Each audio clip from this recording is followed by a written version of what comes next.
Έχουμε όμως τώρα τη χαρά να συνδεθούμε μέσω του Skype με τον Γιάννη το Φαράκλα. allaboutShipping.co.uk. Μπας και μας φέρει κανένα καλό νέο εκεί. Από τον ελληνισμό της διασποράς, από την ναυτιλία. Κύριε Φαράκλα, γιατί εδώ είμαστε απογοητευμένοι. Καλησπέρα σας, να μην απογοητεύεστε. Ούτε και η ελπίδα δεν πεθαίνει τελευταία. Δεν πεθαίνει τίποτα. Να το πούμε έτσι απλά, να είμαστε αισιόδοξοι, αλλά πραγματιστές βέβαια, γιατί δεν πεθαίνει τίποτα. Μάλιστα. Το ευχάριστο λοιπόν να πάρουμε μια δόση χαράς, αλλά όχι τέτοιας αισιοδοξίας για την αυλαγορά. Η αυλαγορά στις 2 εβδομάδες που είχαμε να μιλήσουμε λόγω των γεγονότων της ΕΡΤ κάτω στην Αθήνα, ξεπέρασε τους 1000 πόντους. Από 801 που την αφήσαμε, ανέβηκε η ξηρή αγορά, το Baltic Dry Index, ανέβηκε πάνω από τους 1000, είναι 2 ημέρες τώρα και φτάσαμε σήμερα στα 1027, 15 πόντους, ας το πούμε παραπάνω. Είναι η δεύτερη μέρα από εκεί. Βλέπουμε αυτό το 200 τους μονάδες να πάει καλά, αλλά από την άλλη πλευρά βέβαια να μην ξεχνάμε ότι τα υγρά φορτία, η ναυλαγορά δεν είναι μόνο τα ξηρά φορτία, είναι και τα υγρά. Τα υγρά φορτία είναι στην πτωτική κατάσταση, με τον δίχτυ του Baltic Dirty Dry Index να είναι κάτω στα 580, σταθερός βέβαια σήμερα, αλλά χτες κατέβηκε αρκετά, και τα καθαρά φορτία, το Baltic Clean Tanker Index να είναι κάτω στα 564. Πού οφείλεται αυτή η άνοδος? Δεν αποτελεί οξύμορο η κατάσταση αυτή. Κοιτάξτε, το πού οφείλονται αυτές οι καταστάσεις, και αν θα δούμε και ένα volatility να πεταχτεί φερειπίνη αγορά απάνω, κάνει ένα upping απάνω στα 1500-1800, μετά δεν υπάρχει αυτή τη στιγμή καμία ένδειξη για τη βελτίωση των οικονομικών παραμέτρων στον πλανήτη.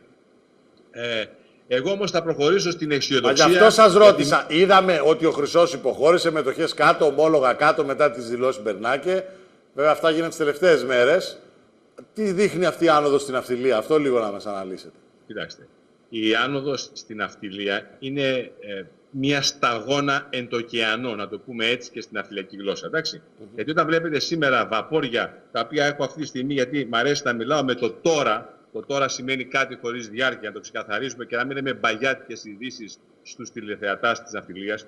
Όταν βλέπετε το Golden Raging βαπόρι 175.000 τόνων να παίρνει σήμερα $11.000 την ημέρα για ένα ταξίδι, ή να βλέπετε βαπόρι 78.000, το Triton Hawk, ας πούμε, το οποίο πήρε 15.000 για ένα απλό ταξίδι, καταλαβαίνετε πόσο κάτω είμαστε. Και άμα πάμε και στην περίοδο για 13 μήνες, βλέπετε 76 βαπόρι σε περίοδο, το Lord Byron, τι σύμπτωση με το Lord Byron, για 13 μήνες είναι πολύ λίγα λεφτά σε σχέση με το Άρα θα μπορούσαμε να πούμε είναι μια διόρθωση, μια τεχνική αντίδραση. Δεν ξέρω, ο ναυτιλιακός δείκτης έχει τέτοιες. Αγορά είναι και αυτή, θα μου πείτε. Έχει. Είναι μερικές ζητήσεις φορτίων οι οποίες πρέπει να γίνονται. Γενικά πάντως πρέπει να ξέρετε ότι η εμπιστοσύνη στην ναυτιλία αυτή τη στιγμή δεν υπάρχει. Δηλαδή το confidence που θα λέγαμε δεν υπάρχει αυτή τη στιγμή.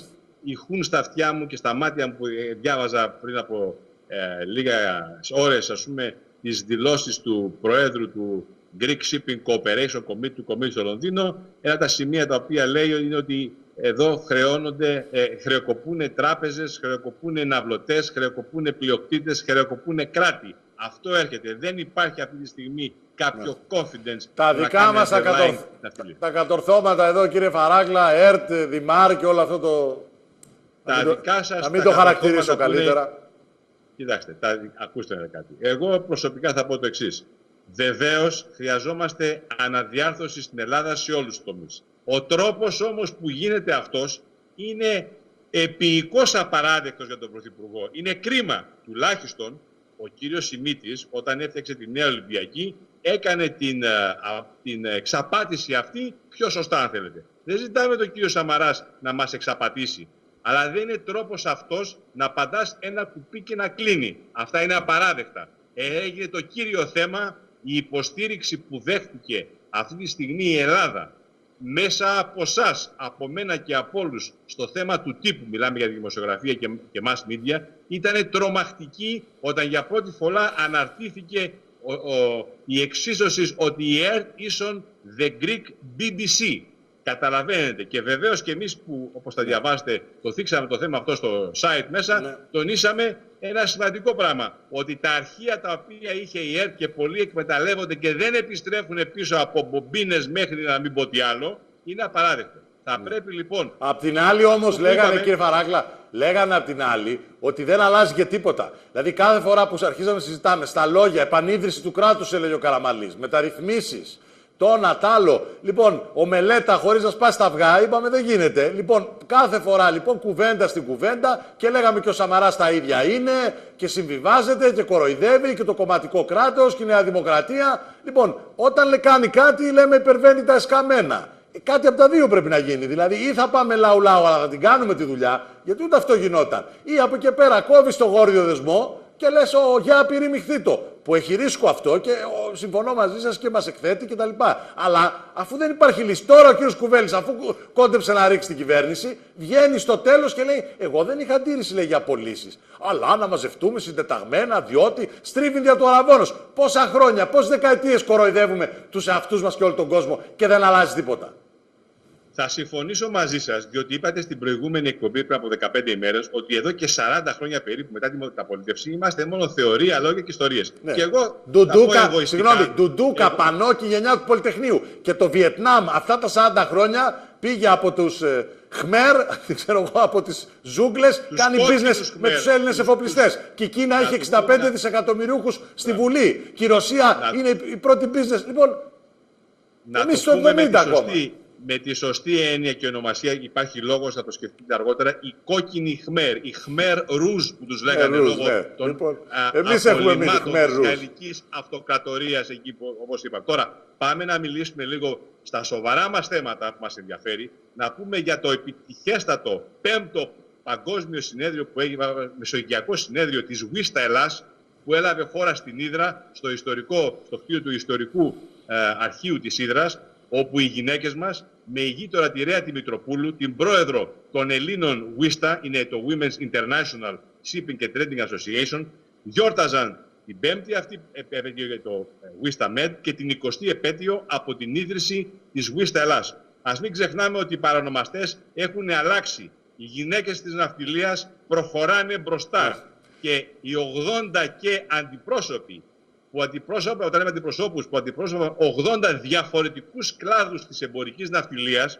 είναι πάρα πολύ σημαντικό. Η παρουσία της Όρσεν, της Παγκοσμίου Προέδρου, η παρουσία από το Nautical Institute, να το πούμε The Nautical Institute με το T κεφαλαίο Capital, της Bridget Hogan, και όλοι αυτοί που δώσαν τις στατιστικές, όπως και η πλευρά η δική μας των ανδρών, ο Καταπαναγιώτης ο Τσάκος και πάρα πολλοί οι οποίοι βρέθηκαν εκεί και μίλησαν για τον ανθρώπινο παράγοντα, το τι τραβάει ο ανθρώπινος παράγοντας και πώς τον τρέχουμε από εδώ από εκεί. Και τα βλέπετε ότι η ναυτιλία δεν είναι βέβαια μόνο η ακτοπλοεία που δεινοπαθεί μια χώρα, είναι και η ωκεανοπόρος ναυτιλία, είναι η ναυτιλία της κουραζιέρας και πάρα πολλά. Και οι γυναίκες τι λένε, κύριε Φαράκλα, οι εφοπλιστές, ο κόσμος της ναυτιλίας και οι ξένοι εκεί στο Λονδίνο που μιλάτε μαζί τους με ανθρώπους των αγορών κτλ. Τι λένε τώρα πάλι για αυτή την επιπλοκή? Όλοι φοβούνται ότι χάνεται το καλό momentum για την Ελλάδα και επιστρέφουμε σε πολιτική αστάθεια κλπ.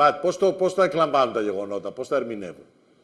Στην αρχή μου είπαν ότι ήμουν πάρα πολύ αυστηρός, γιατί όλες μου οι ομιλίες μέσω του καναλιού σας έχουν μεταφραστεί. Όταν λοιπόν πέρυσι είπα το καλοκαίρι από το στούντιο ότι η Ελλάδα δεν θέλει εκλογές και πρέπει όμως να έχει ηγέτη, μου είπαν ήσουν αυστηρός. Τώρα βλέπουμε ότι η χώρα σας δεν έχει ηγέτη, να πιάσει αυτή τη χώρα, να τη βάλει κάτω, να προχωρήσει με τα ρυθμίσεις. Και έχουν δίκιο. Ένα λεπτό. Και αυτοί βέβαια κοιτάνε να καλυφθούν πίσω από τις ατασταλίες που κάνανε με τα δάνεια που δίνανε στην Ελλάδα και τους το είπα: You don't throw good money after bad. Και ξέρετε, λέω, κυρίες και κύριοι, τι εννοώ.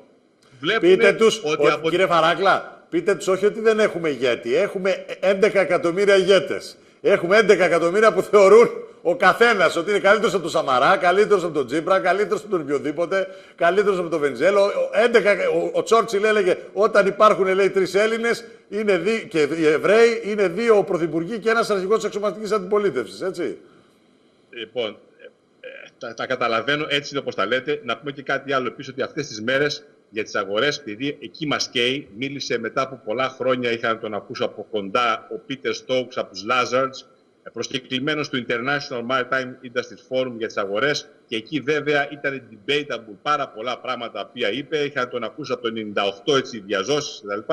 Πάρα πολύ σημαντικό. Είχαμε επίσης πριν από λίγες μέρες πάνω στο Wellington, το ιστορικό πολεμικό πάνω στον Τάμεση, τη συγκέντρωση των αντιπροσώπων που έχουν εταιρείες προστασίας πλοίων για την πειρατεία και την τρομοκρατία, ένα άλλο επάγγελμα που μας ενέσκυψε, και τα προβλήματα που θα αντιμετωπίσουν μέχρι να πιστοποιηθούν και να πάρουν και ένα status μέσα στον IMO, σημαντικό αυτό το πράγμα, διότι ο κάθε ένας Tom, Dick and Harry ιδρύει μια εταιρεία παγκοσμίως και θέλει να προστατεύει τα πλοία από τους πειρατάς και τους τρομοκράτες. Πάρα πολύ λεπτές ισορροπίες εδώ πέρα, διότι η δική μας η θέση, όπως και των σωστών ανθρώπων ναυτιλίας, είναι ότι πρέπει να εκπαιδευτούν όλοι αυτοί οι πρώην ειδικά των ειδικών δυνάμεων κτλ. Κάτι ντουλάπες που τους λέτε κτλ. Να εκπαιδευτούν στο layout των πλοίων. Πρόβλημα η τρομοκρατία πολύ μεγάλη. Πρόβλημα η Τουρκία. Η Τουρκία, την οποία δεν την δείξαμε πολύ την άλλη φορά. Πριν πάμε στην Τουρκία, παράκληση.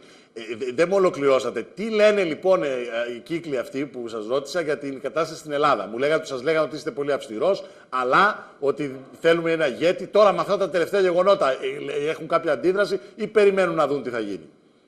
Είναι επιφυλακτική. Και αυτό πρέπει να το τονίσουμε. Είναι πάρα πολύ επιφυλακτική, γιατί από τη μία που ακούνε εμένα να προάγω και εσάς και άλλους όλους την πατρίδα μας εδώ στο εξωτερικό, από την άλλη σου λένε αυτές οι αστάθειες που έχετε στο χρηματιστήριό σας, και εγώ βέβαια τους βγάζω off βέβαια και έχω τους λόγους μου, δεν είναι σωστά πράγματα, θα ρίξετε την οικονομία. Μιας που είπαμε για το χρηματιστήριο. Το χρηματιστήριό μας δεν πρέπει να παραμείνει μόνο το χρηματιστήριο των τραπεζών όπου παίχτηκαν ανίποτα παιχνίδια. Το χρηματιστήριό μας έχει μέλλον, το τονίζουμε, και μετά το επιτυχέστατο συνέδριο της Νέας Υόρκης, να μην τα παραγνωρίζουμε αυτά. Έγινε πριν από λίγες μέρες το συνέδριο του Χρηματιστηρίου Αθηνών, το Road Show στη Νέα Υόρκη, με εκπληκτικά αποτελέσματα. Και εκεί πρέπει να εστιάζουμε. Αλλά οι ξένοι εδώ θέλουν να δουν μια ηγεσία δυναμική, η οποία ό,τι λέει να το κάνει. Βεβαίως μεταρρυθμίσεις. Όλη η Ευρώπη έχει πέσει στην παγίδα των σοσιαλιστών και τώρα κοιτάει να φύγει από τη δαγκάνα αυτή που δώσανε θέσεις και δεν υπήρχαν λεφτά. Κύριε Βαράγκα, για να κλείσουμε, όλοι να κόψουν λεφτά. Δυστυχώς δεν έχουμε άλλο χρόνο, δυστυχώς. Είναι πολύ ενδιαφέροντα όλα αυτά. Μισή φράση για την Τουρκία θα μας πείτε για να κλείσουμε και με την Τουρκία. Θα σας πω μισή για την Τουρκία, και πριν πω να πω ότι το Liberty Congress που έγινε χτες μάλλον, με το Enhancing το Cooperation και Sharing Responsibility στο πλοίο Ελλάς Liberty, θα το δείξουμε την άλλη φορά, είναι πολύ σημαντικό. Ελέγχθησαν απίθανα πράγματα για τη σημασία της ναυτιλίας και καλό είναι αυτά να τα έχουν όλες τις τηλεοράσεις. Για την Τουρκία, επικίνδυνη όταν βλέπετε για την Τουρκία, σημειώστε το αυτό, ότι ένας πρωθυπουργός όπως ο Ταγίπ Ερντογκάν ήθελε να σταματήσει τη χρηματοδότηση του θεάτρου που εμφανίστηκε στη σκηνή η κόρη του, αυτό σας λέει πολλά. Η Τουρκία θα μας φέρει σε μεγάλες παλινοδίες.